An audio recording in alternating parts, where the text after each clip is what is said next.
In this video, I'm going to talk about 4 things to consider when choosing between a flusher or a pointer as your next grouse dog.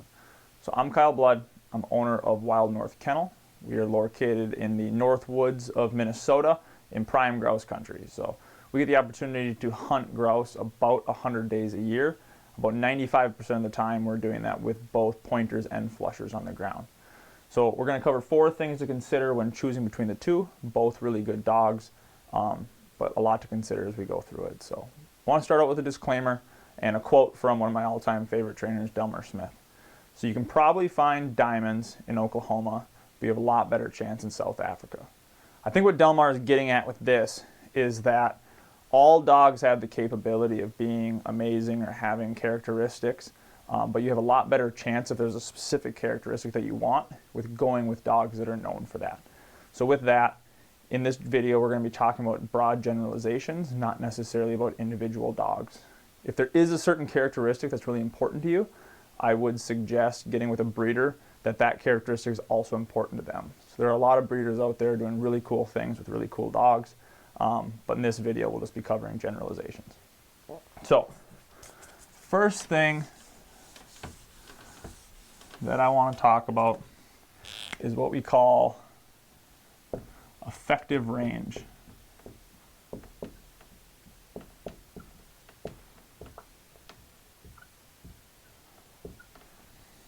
So effective range is the range at which your dog can be productive. So for example, flushers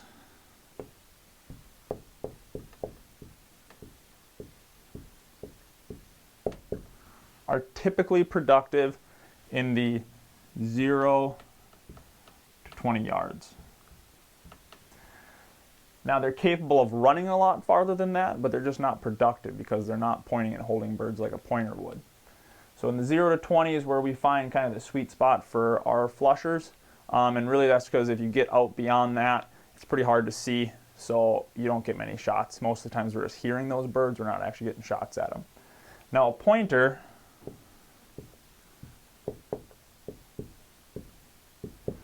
they can be productive 0 to 200 yards. And they can go further than this, but 200 yards in the grouse woods is quite a long ways away, at least for us. And they start to get, we just don't see them very often. So 0 to 200 is typically where we call that productive range for them. Now, one thing that's really important to understand about this is just because pointers are covering a lot more ground doesn't necessarily mean that they're finding a lot more birds. And it really comes down to how they're covering the ground. So a quick diagram for this is if this is our hunter, a flusher is going to cover that ground in a nice sweeping angle working back and forth. We really don't want dogs working behind us. We typically want them working to the side or in front of us. And so this is that 0 to 20.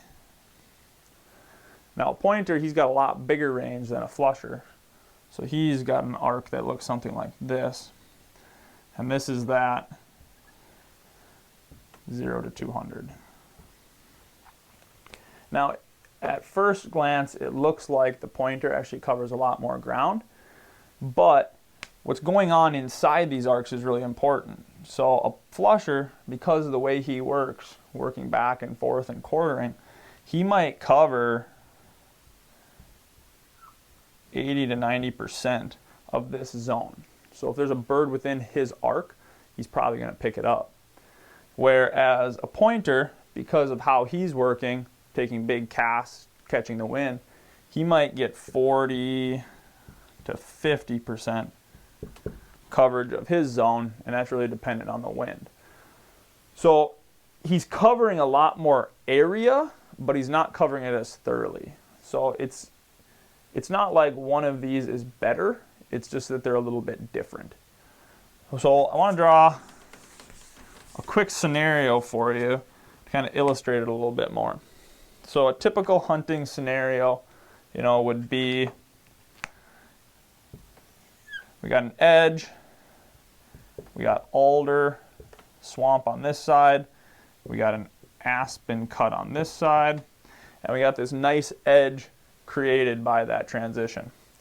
So because it's a transition, you typically get grouse that are going to pack up on the edges of that, but you're also going to have birds out just feeding or loafing within the aspen cut itself. So if you're the hunter and you're going to walk that edge, the way that a flusher would cover this is he's actually going to come and he's going to make crossing patterns through here. And so he's going to get really, really good coverage of this edge, and because edges typically have a concentration of birds, he's going to be able to find both of those birds that are tucked up against that.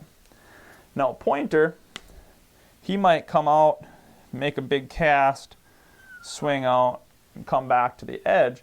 And depending on the direction of the wind, you know, if we got wind going left or right here, he might pick up this bird because he catches the wind here.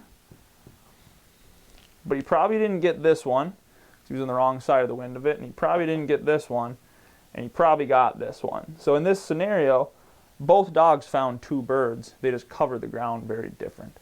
So just something to think about on, we'll talk a little bit later about your hunting style, but just wanted to illustrate how the dogs themselves actually cover the ground and the concepts behind it. So the next thing, next point on our list, and this one's probably going to be the most controversial, but it's the natural tendencies. So what does natural tendencies mean? That's the natural tendencies of the style of dog. So flushers, for example, are typically going to be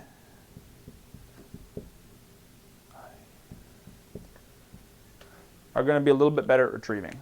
So you start getting into Labrador retrievers, Goldens, even Springer Spaniels, Cockers. Those dogs that are traditionally upland dogs do have a lot more retrieve in them than dogs that are traditionally pointing dogs. So setters, pointers, those dogs do retrieve and absolutely can. They just don't have as much natural retrieve in them typically. Now, different breeders will do different things, but that is kind of a rule of thumb. Now I realize there's the versatile breeds out there, that there's a ton of breeders doing really cool things with them. But in general, flushing dogs are going to be a little bit more natural retrieving. The next thing is how they actually go about finding birds, so their search style. So a pointing dog, the way that he wants to find birds is he wants to catch the wind, so he's using the body scent of the bird itself, and he wants to come in on that body scent and then point it.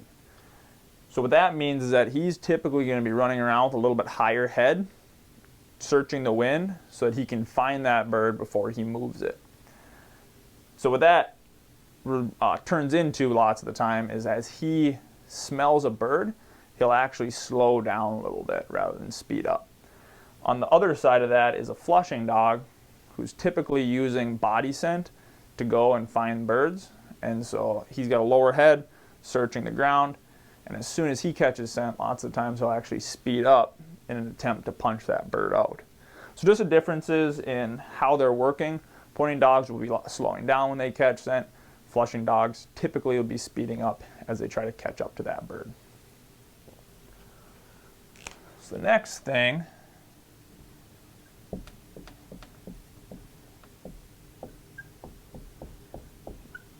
is your hunting style. What do you prefer? How do you prefer hunting? So there are lots of strategies for grouse hunting. They all work. There's birds to be had for everyone. But if you're someone that typically likes to walk on trails, that's great. There's great strategies to be had with trails. One of our favorites is in the evening as the birds concentrate towards trails to do some feeding. You get a really high concentration of birds. And a flusher with their hunting style can be really, really productive. On the same note, a pointer midday as birds are loafing a little further off trails can be just as productive as they go out and seek that cover with that little bigger range. Next kind of style of hunting I want to talk through is what we call bushwhacking.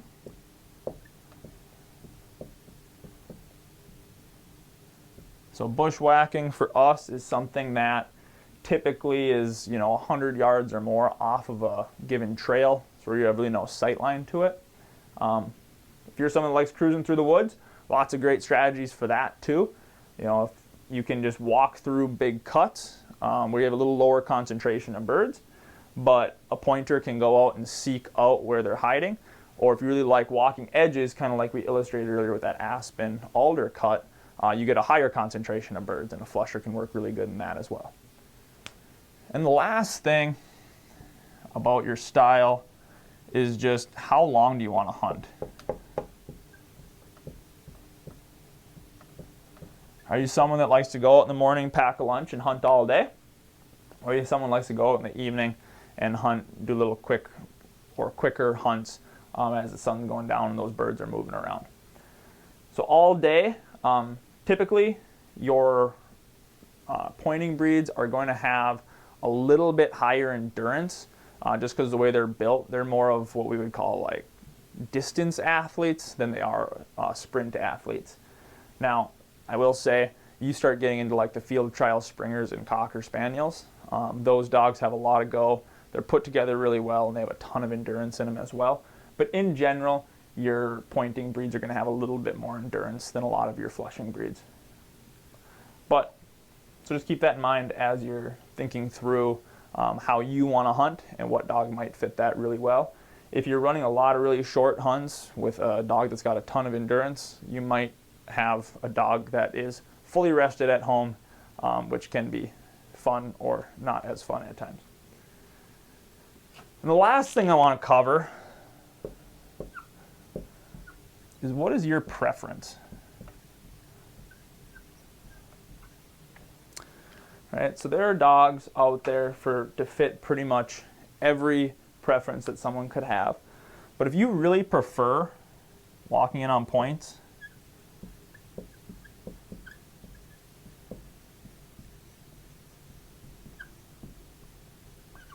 you should definitely get a pointer. Now, lots of the stuff that we talked about is all breedable, right? So you could have a pointer that only works 0 to 20 yards, and you can totally have a much higher concentration with a pointer, or you could have one that runs a lot bigger. But if you prefer walking in on points, get yourself a pointing dog, but fit the breeder to that pointing dog that you get. Same with flushers.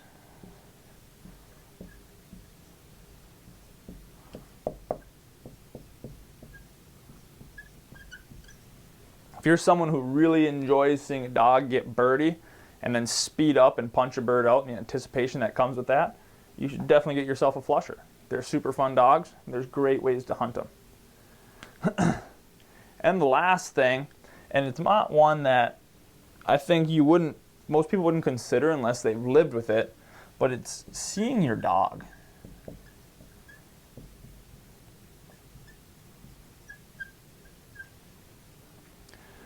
So if you're someone who really prefers seeing your dog work, there are dogs out there, like a pointer, for example. If you start getting into those field trial line pointers, you have dogs that might range out 200 yards. And what that means is that you might only see them every 20 minutes on a hunt. So in an hour-long hunt, you might see your dog 3 times as they pass through. Now, a flusher, always going to be a lot closer. At least if they're in their effective range. But there are also other pointers that are a lot closer and you can see work. That's outside the scope of this video to talk through the difference in pointers, but we will make a video that will cover some of the differences within the pointers themselves and the distances and ranges that they can work. But just something to think through, that if you really like seeing your dog work, it might not be worth looking into some of those big running pointing dogs. So that's kind of what we wanted to cover today. Just give you a few things to think about as you're picking out your next dog. They're all great. You can hunt and find birds with all of them, but definitely some differences to consider in between. So if you liked this video, we did make breakdowns of both pointers and flushers where we go a little bit deeper into the actual workings of those breeds themselves and other things to consider in a little bit more detail. So if you like this one, please check those out. Otherwise, appreciate you watching.